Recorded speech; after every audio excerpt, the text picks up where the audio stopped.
Hey everyone, welcome back to our daily editorial podcast. मैं हूं नेहा, आपकी English language expert from ScoClever. आज है अक्टूबर 30, 2025 एंड एज ऑलवेज हम the Hindu के दो सुपर इम्पोर्टेंट एडिटोरियल्स को चीर फाड़ करके समझने वाले हैं। बट बिफोर वी बिगिन, एक क्विक रिमाइंडर, आज के एडिटोरियल्स की सारी इंपॉर्टेंट वोकैबुलरी वाली प्रीमियम पीडीएफ आपको स्कॉ क्लेवर के टेलीग्राम चैनल पर बिल्कुल फ्री मिलेगी। चैनल का लिंक नीचे डिस्क्रिप्शन में है, so don't miss out. Also एक प्रो टिप, अगर आपको कोई सेंटेंस या एक्सप्लेनेशन समझ में दिक्कत हो तो feel free to pause the podcast. Sentence को एनालाइज करो और हो सके तो समझने के बाद उसे 2 बार जोर से पढ़ो। Trust me, if you are a beginner and you do this daily, आपकी इंग्लिश सिर्फ 6 महीने में ड्रास्टिकली इम्प्रूव हो जाएगी। It's a promise. All right, let's get started with our first editorial. Its title is federalism and funds on Kerala and PM Shri, और सब title है state autonomy can not be bargaining point for availing central financing. Title का मतलब है संघवाद और पैसा, and it's about the Kerala and PM Shri scheme. सब टाइटल कहता है कि सेंट्रल फाइनेंसिंग यानी केंद्र से पैसा लेने के लिए राज्यों की स्वायत्ता यानी स्टेट ऑटोनॉमी कोई सौदेबाजी की चीज नहीं हो सकती। लेट्स सी क्या मामला है। Kerala sprang a surprise last week by signing up for the scheme Prime Minister Schools for Rising India। मतलब केरला ने पिछले हफ्ते सबको चौंका दिया पीएम श्री नाम की एक स्कीम के लिए साइन अप करके। That dovetails the National Education Policy 2020। मतलब ये स्कीम नेशनल एजुकेशन पॉलिसी 2020 के साथ जुड़ी हुई है या उसी के प्रिंसिपल्स पर आधारित है। To upgrade and grant 14,500 schools nationwide as model institutions, जिसका मकसद है देश भर में 14,500 स्कूलों को अपग्रेड करके उन्हें मॉडल इंस्टीट्यूशंस की तरह ब्रांड करना। Kerala, one of the 3 states to oppose the NEP 2020, the others being Tamil Nadu and West Bengal. मतलब केरला उन 3 राज्यों में से एक है जिसने NEP 2020 का विरोध किया था, बाकी 2 थे तमिलनाडु और West Bengal. On the contention that it sought to encroach on the subject of school education. इस तर्क पर विरोध किया था कि ये पॉलिसी स्कूल एजुकेशन के विषय में घुसपैठ करने की कोशिश कर रही है। Which is in the concurrent list, जो कि संविधान के कॉन्करेंट लिस्ट में आता है, मतलब जिस पर सेंटर और स्टेट दोनों कानून बना सकते हैं। and infuse it with communal bias and anti-scientific content। और इस पॉलिसी का इरादा है शिक्षा में सांप्रदायिक भेदभाव और एंटी साइंटिफिक यानी अवैज्ञानिक कंटेंट को भरना। was evidently looking to gain central funds। लेकिन अब ऐसा लग रहा है कि केरला साफ तौर पर केंद्र से फंड हासिल करना चाह रहा था। Classic case of I don't like you but I like your money. Earlier this year, Tamil Nadu had approached the Supreme Court of India। मतलब इसी साल के शुरुआत में तमिलनाडु भारत के सुप्रीम कोर्ट गया था। After the centre withheld funds under the समग्र शिक्षा स्कीम, जब केंद्र ने समग्र शिक्षा स्कीम के तहत मिलने वाले फंड्स को रोक दिया था। Over the state's refusal to adopt the NEP PM Shri framework, क्योंकि तमिलनाडु ने NEP PM श्री फ्रेमवर्क को अपनाने से मना कर दिया था। केरला's agreement on adopting the scheme is now in freeze। मतलब केरला का इस स्कीम को अपनाने का जो अग्रीमेंट था वो अब फ्रीज हो गया है, यानी रुक गया है। After strife with in the ruling left democratic front LDF, और ऐसा हुआ है सत्ताधारी लेफ्ट डेमोक्रेटिक फ्रंट LDF के भीतर हुए झगड़े के बाद। Shortly after the government sign the PM Shri MOU with the centre. ये झगड़ा ठीक तब शुरू हुआ जब सरकार ने सेंटर के साथ PM श्री का MOU साइन किया without cabinet approval and issue deferred twice in cabinet meetings, और वो भी बिना कैबिनेट की मंजूरी के। मतलब ग्रुप एडमिन को बताए बिना ही डिसीजन ले लिया। ये एक ऐसा मुद्दा था जिसे कैबिनेट मीटिंग्स में 2 बार टाला जा चुका था। द CPI, अ की LDF partner, demanded an immediate withdrawal. CPI, जो LDF की एक प्रमुख पार्टी है, उसने तुरंत इस MOU से पीछे हटने की मांग की। The CPM which holds the general education portfolio, वही CPM पार्टी जिसके पास जनरल एजुकेशन का मंत्रालय है, इनिशियली डिफेंडेड द डिसीजन। उसने शुरू में तो इस फैसले का बचाव किया, arguing that enrollment in PM Shri was necessary to avail of federal funds withheld under the SS। ये तर्क देते हुए कि समग्र शिक्षा स्कीम के तहत रोके गए फेडरल फंड्स को पाने के लिए PM श्री में शामिल होना जरूरी था। which had led to salary arrears for teachers and non-teaching staff। क्योंकि फंड्स रुकने की वजह से टीचर्स और नॉन टीचिंग स्टाफ की सैलरी बकाया हो गई थी। The CPM clarified that Kerala remained opposed to the NEP 2020। CPM ने ये भी साफ कर दिया कि केरला अब भी NEP 2020 के खिलाफ है and would retain control over its school curriculum, और वो अपने स्कूल करिकुलम पर अपना नियंत्रण बनाए रखेगा। The allies reached a detente on Wednesday. मतलब बुधवार को सहयोगी दलों के बीच एक डिटॉन्ट यानी तनाव में कमी आई, एक समझौता हुआ। अ cabinet sub committee will scrutinise the MOU। अब एक कैबिनेट सब कमिटी इस MOU की जांच करेगी। Implementation of PM Shri will remain suspended until the subcommittee's recommendation. और जब तक इस सब कमेटी की सिफारिश नहीं आ जाती, PM श्री का इम्प्लीमेंटेशन रुका रहेगा. The center will be formally informed of this decision. इस फैसले के बारे में केंद्र को औपचारिक रूप से सूचित किया जाएगा. Kerala has long excelled in school education. अब अथॉर बताते हैं कि केरला स्कूल एजुकेशन में लंबे समय से बहुत अच्छा प्रदर्शन करता रहा है. Achieving near universal gross enrolment ratio, high retention rates, superior learning outcomes and modern infrastructure. उसने लगभग यूनिवर्सल ग्रॉस एनरोलमेंट रेशियो हासिल किया है. स्टूडेंट्स के स्कूल में बने रहने की दर यानी रिटेंशन रेट्स काफी हाई है. सीखने के परिणाम यानी लर्निंग आउटकम्स बेहतर हैं और इंफ्रास्ट्रक्चर भी मॉडर्न है. Milestones that render many NEP 2020 targets redundant in the state. ये ऐसी उपलब्धियां हैं जो NEP 2020 के कई लक्ष्यों को केरला राज्य के लिए रिडंडेंट यानी अनावश्यक बना देती हैं. For Kerala, PM Shri amounts to little more than cosmetic rebranding of already high-performing institutions.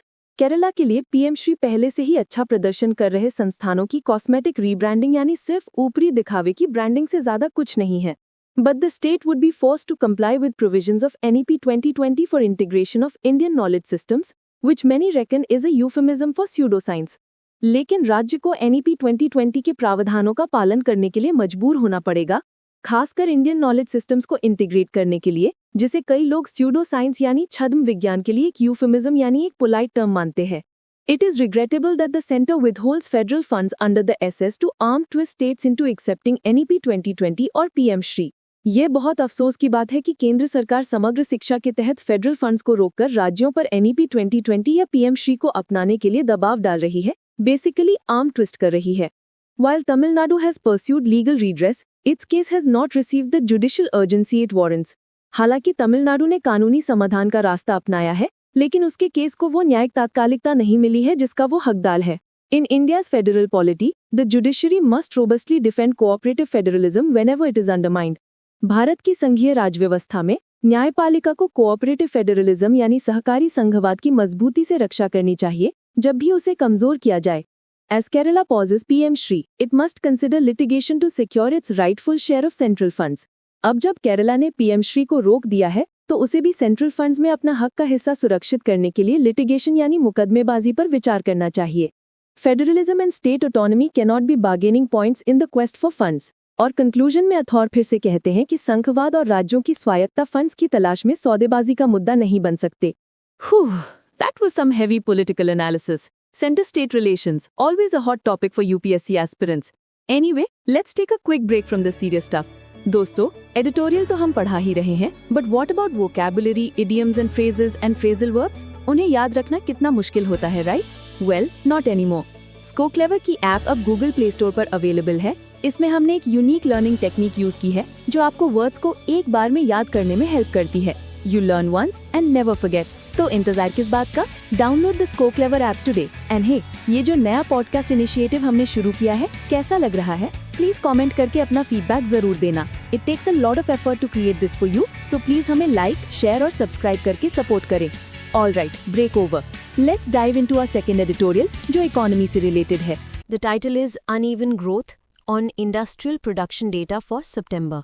और सबटाइटल है Increasing Incomes and Creating Jobs are a Must to Boost Demand. Title का मतलब है असमान विकास और ये सितंबर के इंडस्ट्रियल प्रोडक्शन डेटा के बारे में है. सबटाइटल कहता है कि डिमांड बढ़ाने के लिए इनकम्स बढ़ाना और जॉब्स क्रिएट करना बहुत ज़रूरी है. चलिए डेटा को डिकोड करते हैं. The industrial production data for September is especially useful. सितंबर महीने का इंडस्ट्रियल प्रोडक्शन का डेटा खास तौर पर उपयोगी है, as it provides insights into longer periods such as the second quarter and the first half of the financial year.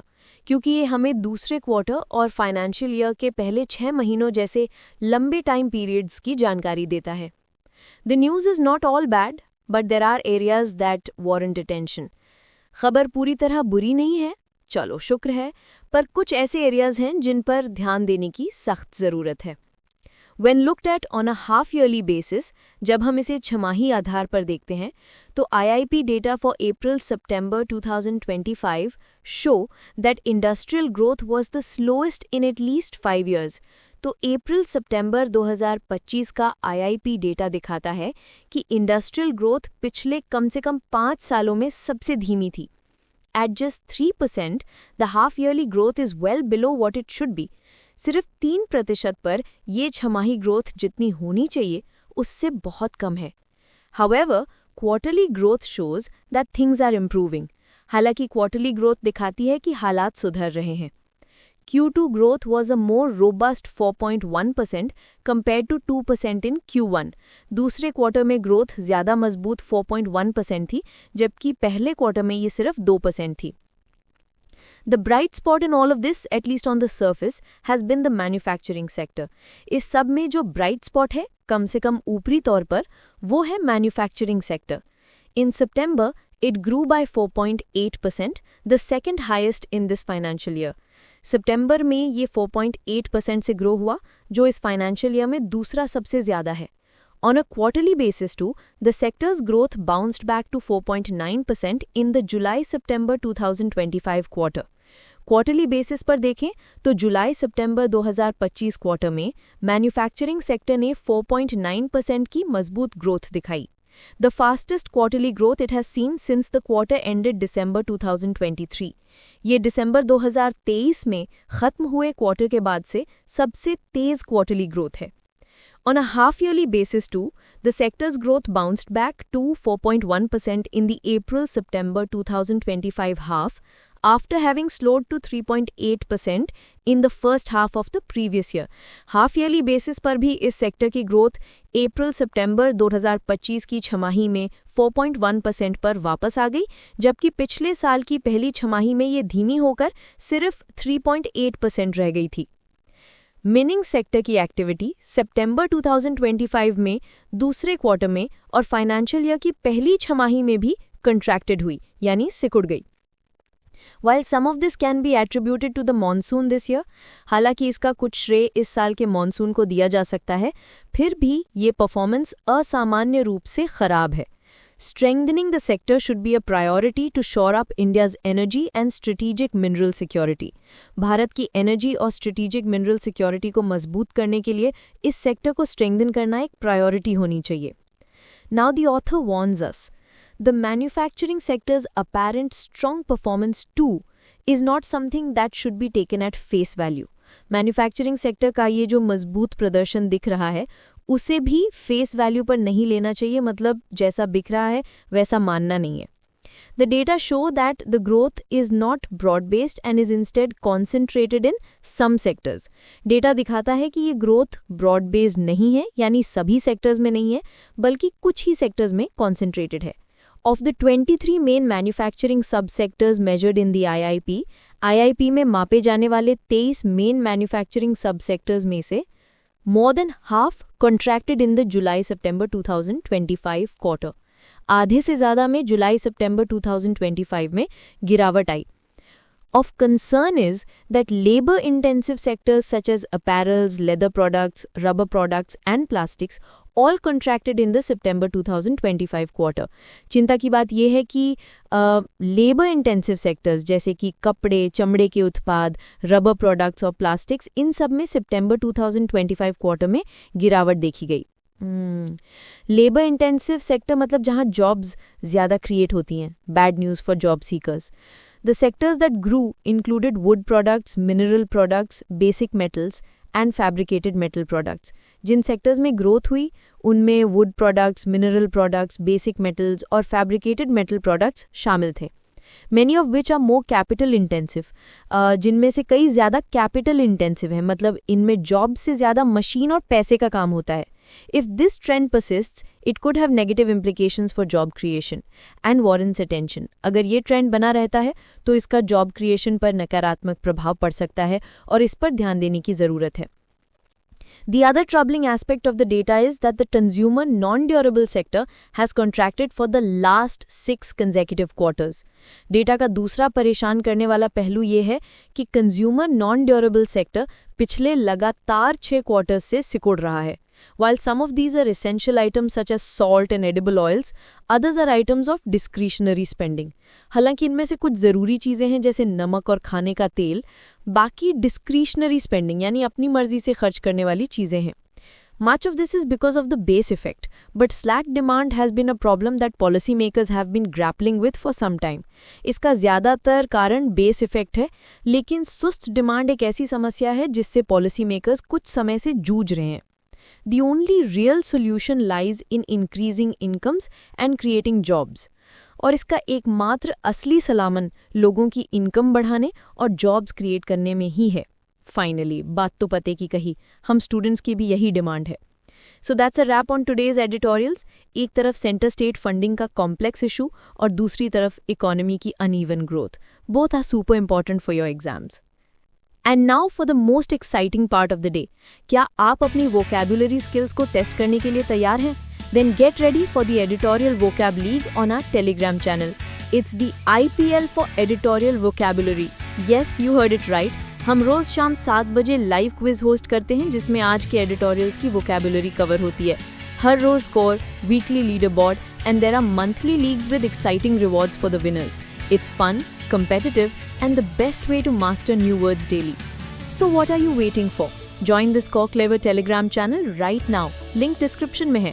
Come, join the Vocab League and become a champion. This is Neha from Score Clever signing off. कल मिलते हैं with 2 more editorials to dissect. Till then, keep learning and stay clever. Bye-bye.